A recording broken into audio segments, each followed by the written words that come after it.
BJP का तय था 300 डाल लो, पब्लिक को घूस दो, ट्रेन में घूस दे के पब्लिक, बिहार की पब्लिक को आप घूस दे के वोट लेना चाहते हैं। बस में पैसा डालो, ट्रेन से छठ में ले आओ, पहले 300, 200, 10,000, 3 बार एक ही चीजों का सरकार भवन का उद्घाटन करो, 3 बार रोड का उद्घाटन करो, झूठ का बोलते रहो, विकास कोई काम रोड पर उतरा नहीं। और ये तो पता ही था, अंडरस्टूड था। बीजेपी हर चीज तय करती है, कब तक सीएम पीएम उनकी सरकार का क्या होना है और उसके बाद फिर तय होना। छठ के बाद कब चुनाव होना है। तो अब भैया, अब जान ही रहे 69 लाख लगभग एसआईआर का जो मुद्दा है, 7 तारीख को सुप्रीम कोर्ट में हम लोग की लड़ाई वहां भी है। तो कोई चीज छुपी तो है नहीं आपको। इसलिए चुनाव आयोग का तो कोई मतलब नहीं है ना, ये तो एजेंडा ही सब कुछ बीजेपी तय करती है। कब तक पब्लिक के साथ हमको झूठ बोलना है, कब तक पब्लिक को हमें पूरे देश में जिस तरीके से फरेब झूठ बोल करके लोगों का वोट इधर से उधर करते रहे, बिहार में भी करना है तो वो तो यहाँ चलेगा नहीं। क्योंकि वोट की जो गिनती है वो नेहरू जी के पुण्यतिथि जन्म तिथि पर प्रथम प्रधानमंत्री देश के, तो ये जीत तो पहले ही हो गई। हम लोग जनता की जीत हो। तेजस्वी यादव ने कहा है कि इस बार परिवर्तन के लिए बिहार वोट करेगा। या परिवर्तन के लिए तो बिहारी सीएम होगा तेजस्वी के साथ। हर एक बिहारी तेजस्वी के भैया मुझको तो समझ में नहीं आता है। मैं पहले भी कहा कि सीएम मुद्दा ही नहीं है, व्यक्ति मुद्दा ही नहीं है, बिहार और बिहारी मुद्दा है, जनता मुद्दा है। और एनडीए ने जो 16 सालों में बिहार की दुर्गति की है, मुद्दा वो है, मुद्दा पलायन है, मुद्दा रोजगार है, मुद्दा फार्मर है, मुद्दा बच्चों की बेरोजगारी है। तो मुद्दा वहाँ मुद्दा सीएम नहीं है। सीएम हर परिस्थिति में, हमारे नेता राहुल गांधी जी ने कह दिए कि हम लोग बैठ करके, जब जनता हमें चुनाव जिताएगी तब विधायक दल के नेता चयन कर लेंगे कि सीएम कौन होगा। इसलिए आज वो मुद्दा है ही नहीं सीएम का। मुद्दा है चुनाव अच्छे उम्मीदवार के साथ इस बिहार की जनता को झूठे वादे से छुटकारा दिलाने और बिहार के गरीब और आम आदमी के अधिकार की रक्षा का, न्याय व्यवस्था का, आम आदमी के खुशियों का मुद्दा। यहाँ मुद्दा कोई सीएम नहीं है, सीएम चुनाव के बाद देखा जाए। लेकिन साथ साथ मुकेश सहनी सबसे ज्यादा सीटों पे आरजेडी के बाद कांग्रेस ही चुनाव लड़ेगी, लेकिन मुकेश सहनी ने कल क्लियर कर दिया है कि वही डिप्टी सीएम है। भैया कौन, अब लीजिए, सबको सीएम डिप्टी सीएम बनने का शौक होता है, चलता है। अब वो उनकी अपनी पार्टी है तो क्या वो अपना अधिकार ना मांगे? मैंने पहले ही कहा कि कोई मुद्दा ही नहीं है इंडिया गठबंधन के लिए सीएम और डिप्टी सीएम।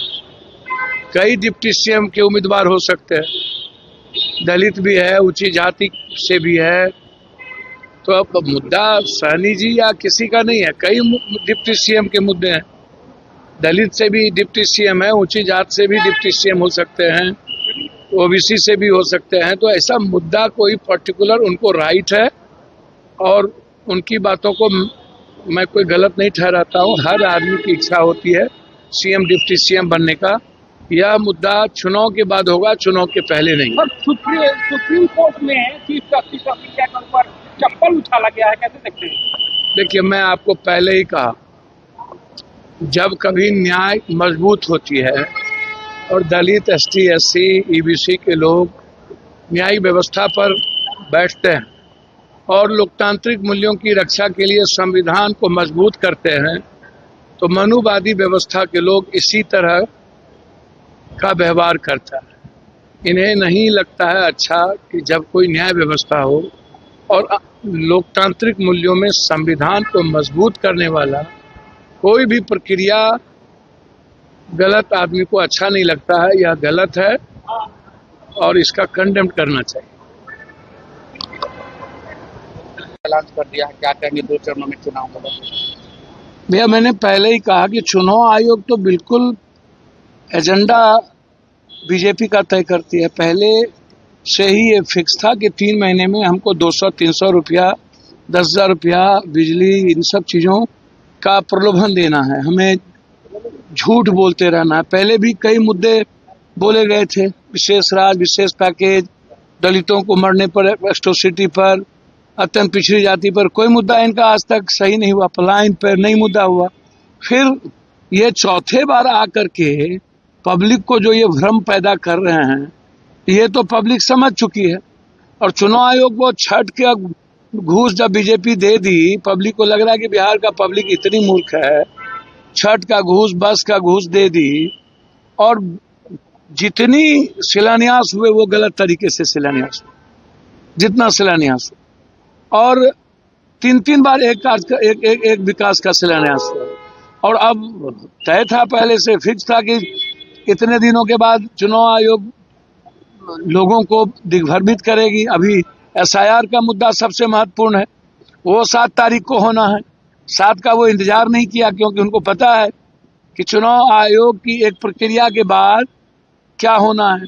तो एसआईआर का मुद्दा को और दबाने के लिए, और एसआईआर का मुद्दा एक बड़ा चोरी का मुद्दा है, तो चुनाव आयोग अपने गलती को छिपाने के लिए पहले 7 तारीख को, कल सुप्रीम कोर्ट में निर्णय आना था, 6 को पहले कर लिया। तो ये तो साफ दिखता है कि चुनाव आयोग बीजेपी को किस तरीके से बैकअप दे रही है, और चुनाव आयोग तो है ही बीजेपी पार्टी, तो उसमें क्या कहना।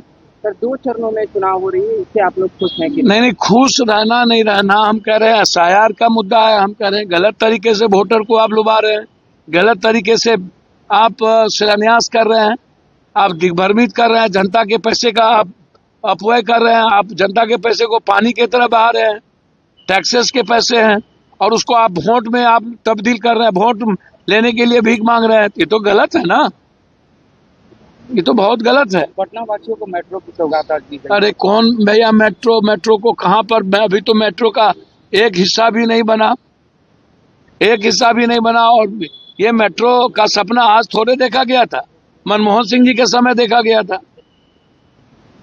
ये मेट्रो आप और स्टेट में देखिए मेट्रो का क्या पोजीशन है, और हमारे यहाँ देखिए राजधानी है, स्मार्ट सिटी बनी नहीं पटना, मेट्रो की बात हम लोग कर रहे हैं।